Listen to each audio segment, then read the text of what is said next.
Bonjour tout le monde. Aujourd'hui, pour continuer dans le thème du coronavirus, je vous donne la recette du savon anti-germe de Dieu, écrite il y a 3500 ans dans un passage de l'Ancien Testament dans la Bible. Restez avec moi pour une autre vidéo des preuves que Dieu existe.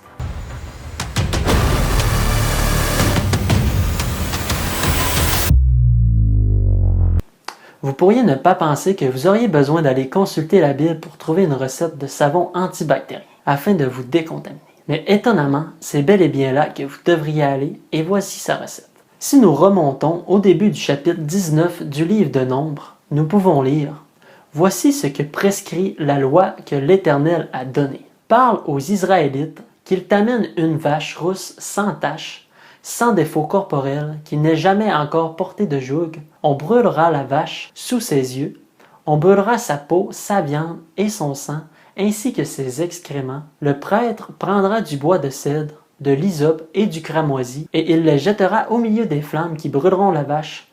Un homme pur rassemblera les cendres de la vache et les déposera à l'extérieur du camp, dans un endroit pur. On les gardera pour l'assemblée des Israélites afin de les utiliser pour l'eau de purification. C'est une eau expiatoire. Vous vous demandez probablement à quoi tout ça va mener. Si nous résumons ce long texte, nous avons les cendres d'une vache rousse, du bois de cèdre, de l'hysope et de la laine cramoisie. Les ingrédients sont tous jetés dans le feu. Ils prennent ensuite les cendres pour les mettre dans l'eau, ce qui donne l'eau de purification. C'est ce qui est utilisé pour laver une personne si elle touche un cadavre. Mais quelle est l'importance de cette recette qui semble un peu farfelue? Eh bien, cette recette est la recette idéale pour fabriquer du savon antibactérien. Lorsque vous faites brûler les cendres d'une vache rousse, du bois de cèdre, de l'hysope et de la laine cramoisie et que vous les mettez dans l'eau, vous obtenez de l'hydroxyde de sodium, souvent appelé en raccourci soude ou encore lessive de soude. La lessive de soude est encore aujourd'hui un ingrédient utilisé dans plusieurs savons. Si vous voulez regarder les agents de colmatage de drain que vous utilisez souvent pour déboucher des lavabos ou des bains, ils ont une très forte concentration de soude due au fait que la soude a une capacité particulière à déboucher des tuyaux. Elle peut aussi bien être utilisée pour faire des détergents ou du savon pour lutter contre les germes et les bactéries. De plus, vous vous souvenez de cette fameuse laine cramoisie qu'il fallait aussi mettre dans le feu? Vous devez sûrement vous demander pourquoi. Eh bien, si vous mettez la laine cramoisie dans un feu, elle brûle et se transforme en petites particules et en petits flocons. Si vous vous lavez les mains après avoir accompli une tâche très sale et très grasse, vous penserez alors à deux sortes de savons souvent utilisés par les mécaniciens, le Gojo et le Fast Orange. Tous les deux, ce sont des savons avec une texture granuleuse et contiennent des petits grains suffisamment fins pour pouvoir nettoyer la saleté et la graisse sous vos ongles facilement.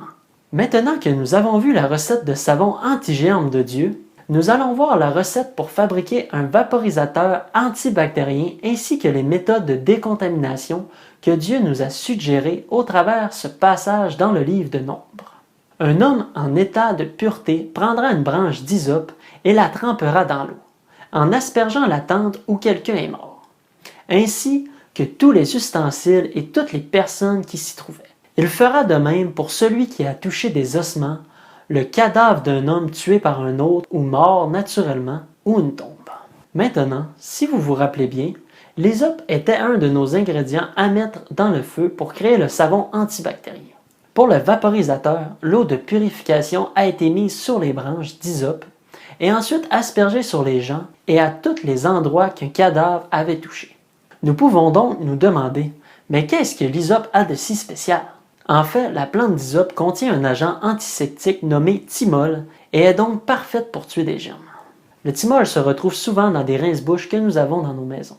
C'est exactement ce genre d'antiseptique que vous voudriez pour que l'eau de purification fasse effet sur les gens qui ont touché un cadavre avec des germes dessus afin qu'ils soient décontaminés.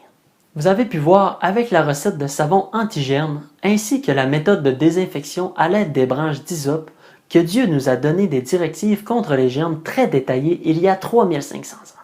Cela montre une fois de plus que la Bible détient des connaissances sur des faits scientifiques qui sont des milliers d'années en avance sur leur temps. Cette précision scientifique prouve l'origine divine de la Bible. Voici un résumé des preuves que Dieu existe que nous avons touchées dans nos vidéos avec le thème du COVID-19 et qui prouvent l'existence de Dieu. La Bible contient des informations sur les animaux à ne pas manger pour éviter d'être malade, sur la quarantaine, sur les germes, sur la recette de savon antiseptique et des méthodes de décontamination. Merci beaucoup, on se retrouve pour une autre vidéo des preuves que Dieu existe.